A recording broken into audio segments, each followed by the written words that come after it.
Baturaden dari Banyumas.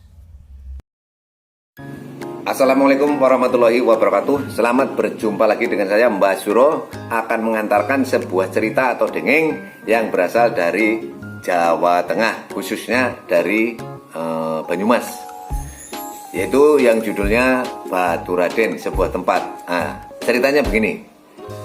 Cerita diawali dengan kegiatan si Suta yang menjadi abdi dalem di sebuah kabupaten di Banyumas itu.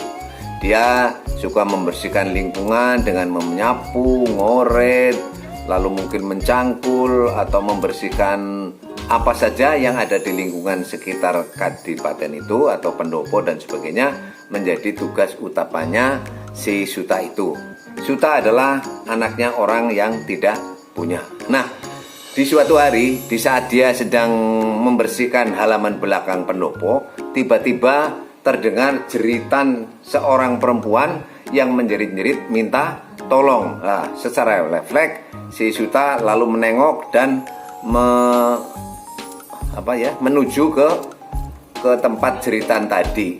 Dan ternyata di sana yang sedang menjerit adalah Putri Adipati sedang dililit seekor ular besar. Tolong Suta, tolong, saya ini dililit oleh ular besar, tolong. Nah, tanpa pikir panjang, Suta yang sedang nyapu melihat ada kayu, pegang kayunya lalu memukul ke kepalanya si ular. Karena ular itu besar sehingga tidak langsung mati. Dan karena kesakitan, si ular itu akhirnya menengok dan menyerang si Suta.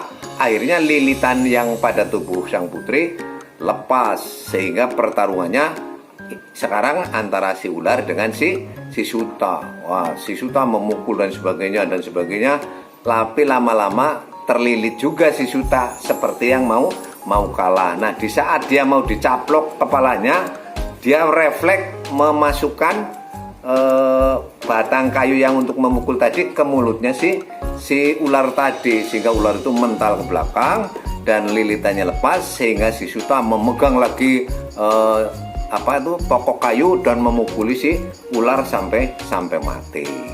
Karena terjadi rame-rame jeritan dan gaduh di belakang pendopo, sehingga sang Adipati juga menghampiri Tuan Putri tadi, anaknya tadi. Ada apa, Nanda? Ini Ayanda, saya tadi dililit oleh ular besar dan alhamdulillah ularnya mati, dibunuh oleh si Suta.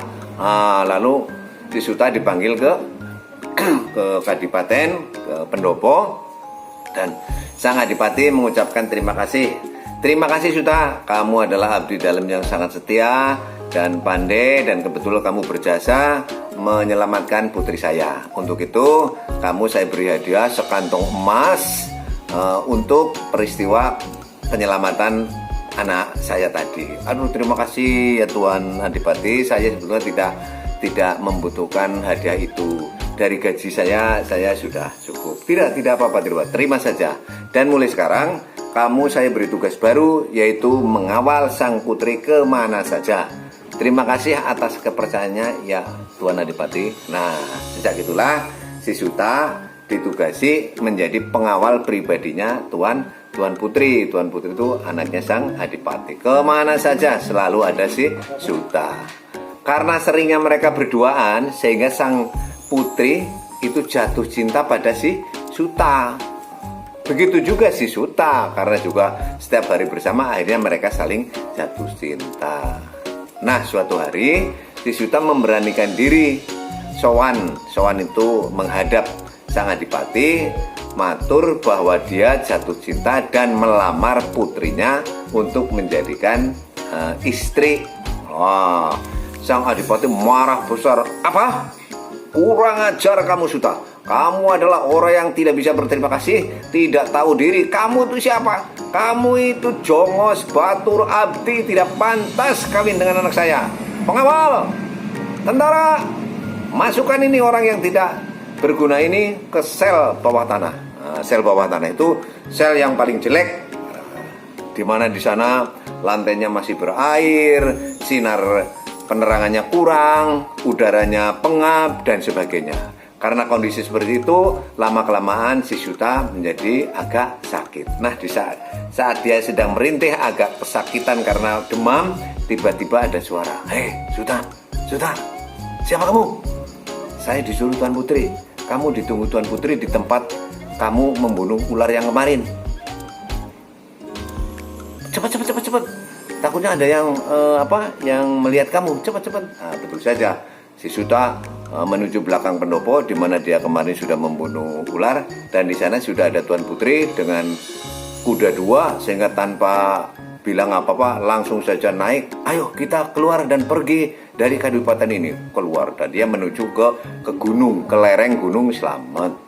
Sehingga di sana tidak diketahui oleh bala tentara, oleh Tuan Adipati. Mereka menikah dan hidup rukun di daerah pegunungan tersebut. Dan lama-kelamaan daerah itu terkenal dengan nama Batu Raden. Itu sebetulnya sebuah peristiwa mengenang si Suta dan Tuan Putri, bahwa si Suta adalah batur, abdi, jongos yang menikah dengan Tuan Putri. Tuan Putrinya karena bangsawan, gelarnya Raden, maka jadilah batur yang mengawini Raden, terkenalah menjadi Batur Raden. Itu saja yang bisa Mbak sampaikan. Moga menjadi inspirasi untuk kehidupan kita, bahwa semua keinginan harus diperjuangkan dengan baik agar berbuah baik pula. Itu saja. Wabillahi taufik wal hidayah. Wassalamualaikum warahmatullahi wabarakatuh.